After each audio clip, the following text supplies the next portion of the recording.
connecter, vous allez avoir besoin d'un furteur. Furteur, donc Chrome, Firefox, Safari, Explorer, donc la version 8 et plus, la version 7 de 2014 n'est pas recommandée. Donc, à partir de la version 8, il n'y a pas de problème. De 2014, excusez-moi, de 2007 n'est pas recommandé. À partir de la version 8 et plus, il n'y a aucun problème.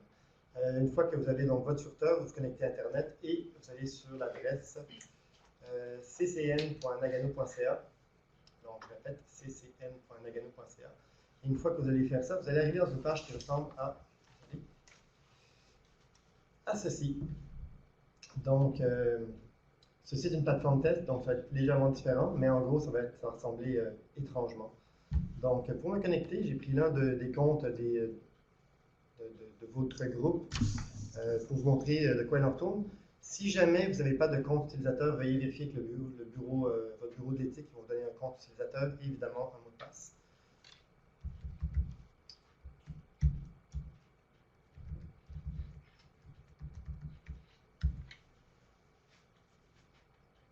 Donc, lorsque vous allez vous connecter, vous allez arriver dans une page qui ressemble à ceci. Dans certains cas, il n'y a pas de courriel, donc c'est un compte que j'ai présentement qu'il n'y a pas de courriel. Je vous invite simplement à cliquer, si vous voyez ce message, sur le message et d'aller compléter votre profil et de mettre le courriel. Donc, par exemple, Dr Denis Clich, on n'a pas votre courriel, donc ce que vous aurez à faire une fois connecté, c'est cliquer sur Éditer et venir mettre votre courriel à l'un des deux endroits, tout simplement. Donc, si je reste ma page d'accueil, je vais refaire la procédure une deuxième fois. Vous voyez le message du courriel, on clique dessus et on va simplement venir cliquer sur Éditer pour mettre ça à jour. Pas plus compliqué, une fois que ça a été mis à jour, on vient en bas et on sauvegarde. Donc, ça, c'est pour le courriel. Maintenant, pour l'utilisation de la plateforme, présentement, le système me dit qu'il y a 3 projets qui sont en attente de mon évaluation. Donc, grosso modo, c'est probablement l'outil le plus simple pour se promener dans la plateforme. Donc, si je clique par exemple sur le projet, je sais pas, jeu pathologique par exemple, on m'amène directement à la grille d'évaluation. Vous avez une grille d'évaluation comme on vous a dit tantôt. Dans votre cas, vous êtes chanceux, vous avez une des belles grilles d'évaluation, elle est très simple, elle est assez bien faite quand même si elle est courte. Donc, 6 questions. Mais avant de passer à la grille d'évaluation, évidemment, vous voulez avoir accès aux documents. Donc, comment est-ce qu'on a accès aux documents?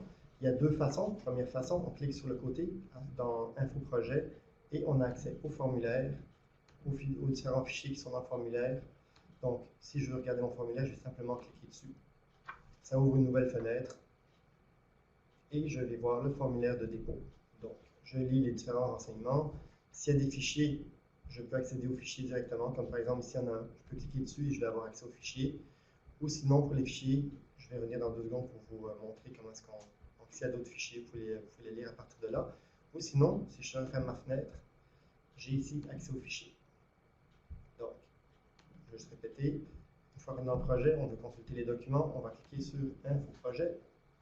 Dans le formulaire, on peut cliquer pour avoir la version HTML donc à l'écran ou le PDF. Attention, par exemple, avec le PDF, vous ne pourrez pas avoir accès au fichier à même le formulaire puisque le PDF va se télécharger sur votre ordinateur et il n'y a pas de lien entre votre ordinateur et les fichiers qui sont sur le serveur de l'établissement. Donc, on peut cliquer, ça ouvre une nouvelle fenêtre et on accède au formulaire de dépôt. Vous pouvez le laisser ouvert et revenir à votre grille d'évaluation. Donc là, on va lire les questions tout simplement. Donc, première question, c'est par exemple, veuillez identifier les caractéristiques du projet. Donc, je vais répondre, je vais dire projet à risque minimal. Après ça, on demande s'il y a des points d'interrogation. On demande de cocher les points qui soulèvent une interrogation. Si tout est beau, on va simplement mettre peut-être une note, donc un point d'interrogation, juste pour laisser, pour au moins indiquer qu'on a lu la question. Si jamais il y a quelque chose d'autre, on va simplement dire, bon, ben, conflit d'intérêt, chercheur, etc. Mettons, vous avez un conflit d'intérêt avec le chercheur selon vous. Vous sauvegardez, vous continuez. Chaque question est sauvegardée individuellement. Donc, vous pouvez commencer maintenant et terminer plus tard. Donc, après ça, on vous demande s'il y a d'autres points à relever. S'il n'y en a pas, vous venez simplement répondre non, etc. Donc, je ne vais pas faire le tour de tout le formulaire, quoique il n'est pas tellement long. Après ça, on vous demande s'il y a des questions à poser aux chercheurs. Si vous en avez, vous l'écrivez. Mettons question sur le recrutement, etc. Et si vous en avez une deuxième, on va venir ajouter la question tout simplement conflit d'intérêt, mettons. parce que, etc. Et ainsi de suite. Une fois qu'on a fini, on sauvegarde et on continue. Donc, les deux dernières questions, on demande d'identifier les éléments que vous voulez rapporter dans la lettre de suivi, marquer quelque chose si vous en avez besoin, sinon on sauvegarde encore. Et on finit avec la question de décision suggérée. On vous demande qu'est-ce que vous en pensez. Puis, mettons, je peux mettre approuvé conditionnel. Une fois que c'est fait,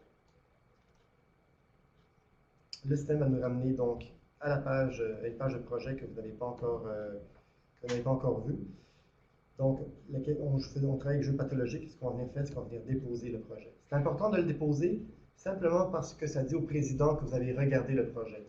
Si vous n'appuyez pas sur déposer, on ne saura pas que vous avez regardé le projet.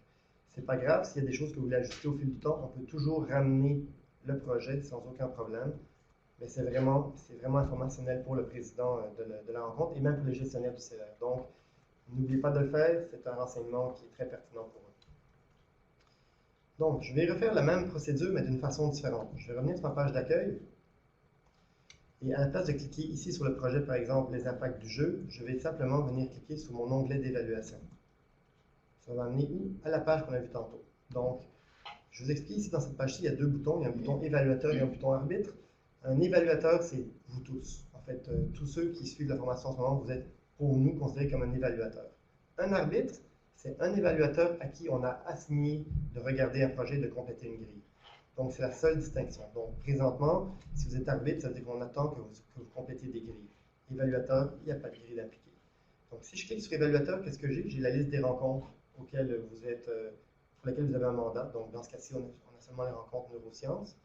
Je vais cliquer sur la prochaine rencontre, par exemple, et je vais retrouver la liste des projets qui sont en évaluation. Je vais aussi trouver les ordres du jour et procès-verbaux une fois qu'ils auront été complétés. À partir de cette page-ci, je peux aussi consulter les dossiers, mais je n'ai pas de grille à compléter. Donc, je consulte, je peux voir la même chose, je peux voir les fichiers qu'il y avait dans le projet, et si je veux mettre des notes, je peux également mettre des notes. Les notes sont seulement pour moi, personne d'autre va voir les notes que moi en tant qu'évaluateur. Donc, je refais la procédure. Je clique sur mon petit marteau d'évaluation. En tant qu'évaluateur, je peux accéder donc à des rencontres précises dans lesquelles il y a des projets que je peux consulter.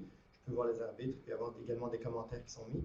Et je peux aussi aller voir les formulaires qui vont être vus lors de cette rencontre. Présentement, il y en a quelques-uns qui sont ici. Donc, pour voir le formulaire, ça va être la même procédure. Je peux cliquer sur le formulaire et juste simplement rentrer dedans. Je vais vous montrer. Donc, par exemple, dans ce cas-ci, c'est une demande de renouvellement. Donc, si jamais, à l'inverse, si jamais on me demande de compléter une grille d'évaluation, ça va être sur l'onglet arbitre. C'est ici qu'on va retrouver les grilles qui sont à compléter.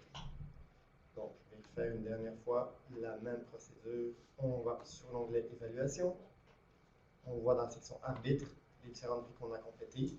Mais la solution la plus simple demeure toujours de juste cliquer sur ce qu'on attend de vous. C'est vraiment le plus facile. Donc, je vais cliquer directement sur le projet et là, je rentre dans la grille d'évaluation. Comme on a vu tantôt, je peux consulter les documents à partir d'ici. Sachez que la grille a été établie par votre établissement, ce qui veut dire qu'elle est à vous. C'est votre outil, c'est malléable. S'il y a des choses que vous trouvez qui sont moins pertinentes ou des choses que vous trouvez qui devraient être ajoutées, qui devraient être plus pertinentes, n'hésitez pas à le communiquer. C'est vraiment un outil qui est fait pour vous, c'est votre outil. Chaque établissement a ses propres outils, donc ça vous appartient. C'est à vous de l'améliorer ou de le simplifier au besoin avec vos gestionnaires du CER. Donc, pour revenir à votre question, la distinction entre un évaluateur et un arbitre. Un évaluateur, c'est quelqu'un pour nous qui a un mandat avec le CER de faire des évaluations de projet. Un arbitre, c'est quelqu'un à qui on a assigné, on en a demandé de réviser un projet et à qui on a assigné une grille d'évaluation. C'est ça la distinction. Donc, mais les documents que vous regardez, les documents Word par exemple, si vous voulez prendre des notes, faites-le à même le document. Donc, mettez-le en mode révision ou peu importe comment vous fonctionnez, mettez vos notes à même le document. Et dans la grille d'évaluation, on devrait peut-être ajouter une question qui demande s'il y a des documents qui ont été révisés que vous voulez soumettre au président par exemple. Et à ce moment-là, on va mettre une question dans laquelle vous pouvez joindre un fichier à la grille d'évaluation. Donc, je vois que Claire Billet est en train de prendre des notes, donc je suppose que l'ajustement sera fait. Donc, une question de plus qui va être ajoutée, dans laquelle vous pourrez joindre des fichiers qui ont été commentés. L'objectif de ça, c'est pas de vous empêcher d'amener tout papier avec vous dans les rencontres, c'est vraiment de diminuer la quantité de paperasse qui est imprimée, qui est envoyée, d'accélérer les processus. Donc, vous pouvez consulter en ligne si vous désirez imprimer, c'est votre décision. Si vous voulez venir avec un laptop et avec les documents ou avec une tablette, encore une fois, c'est vos outils, vous vous en servez comme vous voulez. L'objectif, c'est vraiment de simplifier à vous la transmission de l'information. Une fois qu'un projet va être mis à l'étude, instantanément, votre profil va avoir accès au projet et au courant de la nuit, vous allez recevoir un courriel qui va vous aviser comme quoi il y a des projets qui ont été mis en évaluation. Donc, une fois que le projet est prêt pour être évalué, grosso modo, dans la nuit qui suit, vous allez être au courant du projet et vous allez avoir accès à l'information sur le projet. Je demande à qu'est-ce que vous avez accès et qu'est-ce que vous n'avez pas accès aussi tant qu'à y être. Donc, première des choses, chaque grille qui a été complétée par l'un des évaluateurs n'est partagée avec personne d'autre que le président de la rencontre et les gestionnaires du CR. Donc, les évaluateurs, entre eux, ne voient pas les grilles des autres évaluateurs. Première des choses. Une fois que votre grille a été complétée, le président et les gestionnaires du CR, si vous appuyez sur déposer, sont au courant comme quoi vous avez complété votre évaluation. Donc, deuxième des choses. Et si je reviens à la question d'origine, qu'est-ce que vous avez accès en tant qu'évaluateur? Vous allez avoir accès à toutes les rencontres des gens partants pour lesquels vous avez un mandat. Que vous soyez présent ou non présent à la rencontre, vous allez avoir accès au contenu de la rencontre parce que vous êtes sous mandat avec le CR. Une fois que votre mandat va prendre fin, vos accès seront coupés, tout simplement. Mais même si vous êtes, et tant que votre mandat continue, vos accès vont continuer. Donc, si je vais dans une rencontre, par exemple, excusez-moi, on a accès aux projets qui doivent être vus lors de la rencontre. Donc, ce projet-ci est vu en plénier. Ces deux-ci sont vus en accéléré, donc en délégué. Donc, on a accès à ces projets-là. Et au niveau des suivis, donc les renouvellements, les amendements, etc., on va dans la section formulaire et on va avoir accès à tous les différents suivis. Présentement, dans ma rencontre, il y a trois réapprobations annuelles qui ont été faites. Les trois ont été approuvés en délégué, mais vous avez quand même accès, excusez-moi, aux trois suivis. Si jamais ils vont être vus en plénier, ça va être marqué dans le statut que ça va être vu en plénier, tout simplement. Ça va être marqué qu'ils sont à l'étude, en fait. Donc, à partir d'ici, on peut cliquer sur la version HTML ou PDF. Pour l'impression, le PDF est peut-être mieux. Pour regarder à l'écran, l'HTML est largement supérieur. Donc, comme je vous montrais tantôt, si jamais il y a des fichiers, on aura accès aux fichiers. Et évidemment, si vous avez besoin d'accéder au projet, vous avez toujours le projet, donc vous pouvez revenir dans le passé. Donc, ce renouvellement, c'était pour quel projet? Pour ce projet-ci qu'on peut aller consulter et aller voir les différents formulaires qui ont été déposés ainsi que les différents fichiers qui vont avec le formulaire comme tel. Une fois que les grilles ont été complétées, une fois que la rencontre, une fois qu'on arrive à la rencontre, toutes les grilles qui sont à compléter deviennent gelées. Donc, vous ne pourrez pas compléter votre grille subséquemment à la rencontre, vous ne pourrez pas la modifier subséquemment à la rencontre, elle va être figée dans le temps à partir de ce moment-là. De toute façon, deux dernières petites choses. Si jamais vous avez besoin, vous pouvez toujours revenir voir la vidéo. Et si jamais vous aimez le papier, je peux vous dire que si on va dans la section documentation et qu'on regarde un peu plus bas, il y a ici le guide de l'évaluateur que vous pouvez télécharger et consulter. C'est un petit peu tout ce qu'on vient de faire ensemble lors de la présentation.